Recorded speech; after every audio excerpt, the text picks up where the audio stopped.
Hello नमस्कार, कैसे हो आप सभी। आई थिंक सभी बहुत अच्छे होंगे, बहुत अच्छे से आपने ट्वेल्थ करी। प्यारे बच्चों, एक डाउट सभी लाडले बच्चों को आ रहा था कि सर अभी हमारी ट्वेल्थ हो चुकी है, हमें सर डीएमएलटी का कोर्स करना चाहिए या बीएमएलटी का कोर्स करना चाहिए, कौन सा कोर्स बेस्ट है और कौन से कोर्स को हमें करना चाहिए। बिल्कुल दोनों की ही जानकारी डिटेल्स में बताने वाला हूँ बहुत अच्छे तरीके से, कौन सा बेस्ट है कौन सा कोर्स करना है।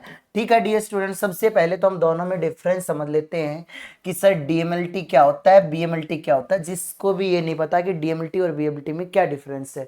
डी स्टूडेंट, डीएमएलटी की फुल फॉर्म होती है diploma in medical lab technology, और बीएमटी में bachelor in medical lab technology. दोनों की फुल फॉर्म सबको पता लग गई। डीएमएलटी का जो कोर्स होता है लगभग 2 साल के लगभग का कोर्स होता है, यहाँ ये 3 से 4 साल का कोर्स हो जाता है। और यहाँ पर क्योंकि ये भाई आपके अंदर अगर हम मेडिकल लैब टेक्नोलॉजी में जाते हैं तो 3.5 साल का होता है वो, एक आप 6 महीने की आप इंटर्नशिप मान के चलना। ठीक है, तो यहाँ पर अगर हम लोग बात करेंगे ट्वेल्थ के अंदर डीएमटी का कोर्स जो बच्चा कर सकते हो पीसीबी या पीसीएम वाला बच्चा, यहाँ पीसीबी जरूरी है भाई आपके सामने। ये आपका डिप्लोमा कोर्स है तो ये एक आपका डिग्री आपको मिलने वाली है। यहाँ पर कैरियर स्कोप टेक्नीशियन जॉब रहेगी, यहाँ सीनियर ऑफिसर या लेवल की जॉब्स आपको देखने को मिलेगी। यहाँ ग्रोथ बहुत कम होती है प्यारे बच्चे, यहाँ ग्रोथ बहुत ज्यादा होती है क्योंकि टाइम दे रहे हो चीज को आप। ठीक है, अब इसके लिए कौन से कोर्स करने से पहले स्ट्रेटेजी क्या होती है भाई। सबसे पहले आपको जल्दी जॉब चाहिए, तब तो बेटा आपको क्या करना पड़ेगा, डीएमएलटी का कोर्स। आप और लंबा और ग्रोथ वाला कैरियर चाहते हैं कि भाई, एक तो होता है कि अपन को अकेले में सरसों उगाना, ठीक है, तुरंत पैसा चाहिए तो तुरंत पैसा चाहिए तो थे डीएमएलटी का कोर्स कर लो, या लंबा सोच रहे हो तब बीएमएलटी का कोर्स करो। और यहाँ पर अपना बजट और टाइम दोनों चेक करना है। लो बजट है और कम समय है तब तो आप डीएमएलटी का कोर्स करो। अगर 3-4 साल का इन्वेस्टमेंट कर सकते हो तो आप बीएमएलटी एक अच्छा फ्यूचर हो सकता है आपके लिए। जॉब अपॉर्चुनिटी मैंने बताया कि इसके अंदर आप जैसे लेबोरेटरी के अंदर lab assistant, sample collector, technician, private labs के अंदर ज्यादा जॉब रहेगी। यहाँ सीनियर टेक्नीशियन के रूप में आप रहोगे, lab in charge, quality control officer या गवर्नमेंट एग्जाम में भी इसका बेनिफिट आपको देखने को मिलता है बच्चों। अब स्ट्रेटजी जैसे यहाँ पर दोनों की लगभग लगभग इधर कोर्स की लगभग सेम होती है। जैसे दोनों के अंदर जैसे human anatomy, biochemistry, microbiology, pathology, haematology, ये सारी चीजें पढ़नी पड़ती है। और यहाँ पर इंस्ट्रूमेंटेशन के अगर माइक्रोस्पोर एनालाइजर के रूप में है भाई।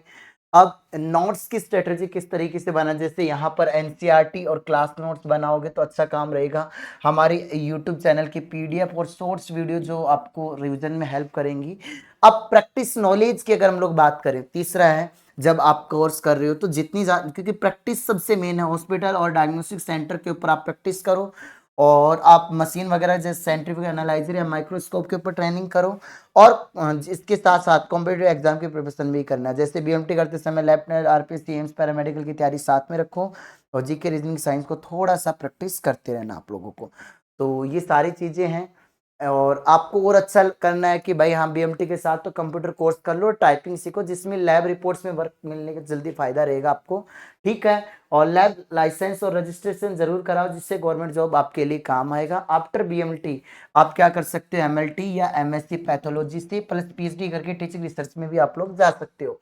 ठीक है, तो फाइनल डिसीजन रिकैप है, अगर आप जल्दी जॉब चाहिए तब आप डीएमएलटी करो, और अगर गवर्नमेंट जॉब का टारगेट है, एक्स्ट्रा टाइम आपके लिए, तो बीएमएलटी करो। ठीक है, अच्छे पैसे चाहते हो तो ये है, और कम बजट है तो डीएमएलटी है। तो और आप उसके साथ फ्यूचर लैब ओनर बनना है तो आपको बीएमटी प्लस एमएससी करनी जरूरी होगी।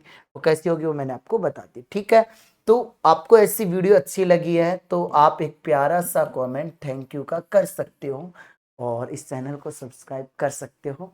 आज के लिए इतना ही, धन्यवाद। बहुत कम समय में आपके जितने मन के वहम थे, जितने डाउट थे, मैंने दूर कर दिए। जय हिंद, जय भारत, वंदे मातरम।